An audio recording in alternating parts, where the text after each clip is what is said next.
MotorWeek is made possible by TireRack.com, RockAuto.com, State Farm, and WeatherTech. With the expanding Jeep lineup recently adding the subcompact Renegade, one might have thought that the aged Compass was on its way out. Well, not so fast, as Jeep has just released an all-new compact Compass, making for a two-pronged small SUV attack from the brand. Plus, this Compass claims to have shed its near Jeep reputation. So is the new Compass for real? Well, let's all be the judge of that.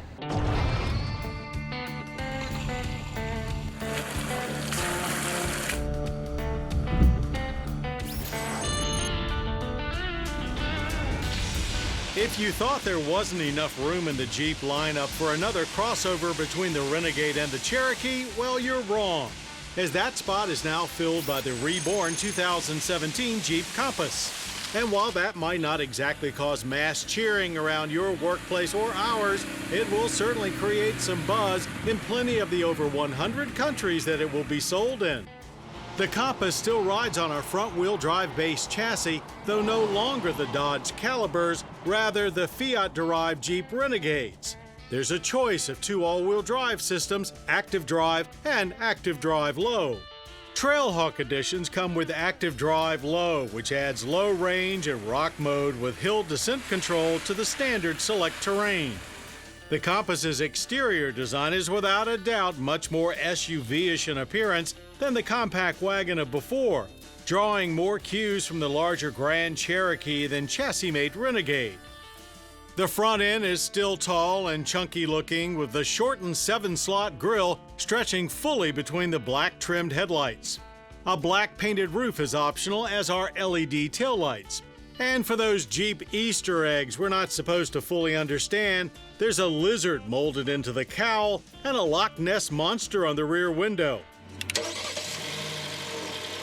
We do understand FCA's Tiger Shark 2.4-liter i4, our only engine choice for now. Here it produces 180 horsepower and 175 pound-feet of torque. Walking up the trim levels will move you from 6-speed manual to 6-speed automatic and ultimately 9-speed auto. The interior appears almost upscale, more so in limited trim, with little Jeep quirkiness to be found. Front seat space is ample, made more so by a very low console for an almost airy feel.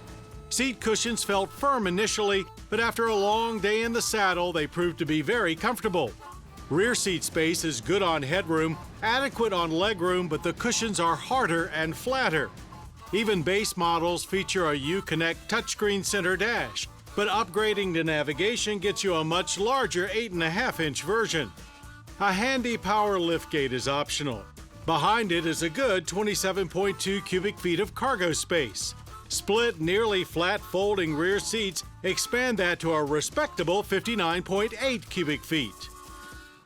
As for driving, well, the Compass never really feels overpowered, merely adequate. And that 9-speed still seems to be a powertrain weak link. It seldom felt like it was in the right gear at the right time and was rather slow to make any changes. We found the ride to be somewhat surprisingly very smooth, even with the Limited's 18-inch wheels. Interior noise levels suffered a bit from wind noise around the windows, the kind that makes you keep checking to see if they're all the way up. Always wanting to prove their off-road merits, Jeep arranged for backwoods time in Northern California. We hit some real trails, not just specially created obstacles as many car makers like to send you through. We're not talking hardcore stuff here, but this little Compass Trailhawk is clearly more capable than anything else in its class. But our advice is that unless you plan to do lots of off-roading, skip the Trailhawk and stick with still capable lesser trims and save some money, or spend about the same and go for luxury with limited trim. It will take adding a few option packages, but comprehensive safety systems are available, including full-speed collision warning plus with advanced brake assist. Regardless of drivetrain, government fuel economy ratings are all very close to the front-wheel drive manuals 23 city, 32 highway, and 26 combined.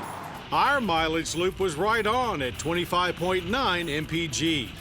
The energy impact score is 12.7 barrels of annual oil consumption with 5.6 tons of CO2 emitted. Compass base pricing ranges from a Sport at $22,090 to Limited at $30,090. But be advised, there are some 2017 Compass carryovers from last generation on dealers' lots. Trust us, the new one is the one you want. With crossover and SUV sales showing no signs of slowing down, FCA's Jeep brand could probably put just about anything out there and be successful with it. That's not what they did with the genuinely all-new 2017 Jeep Compass. It's miles better than its predecessor, and with Jeep more and more a global brand, this small and capable family runabout is certain to have loads of appeal both home and abroad.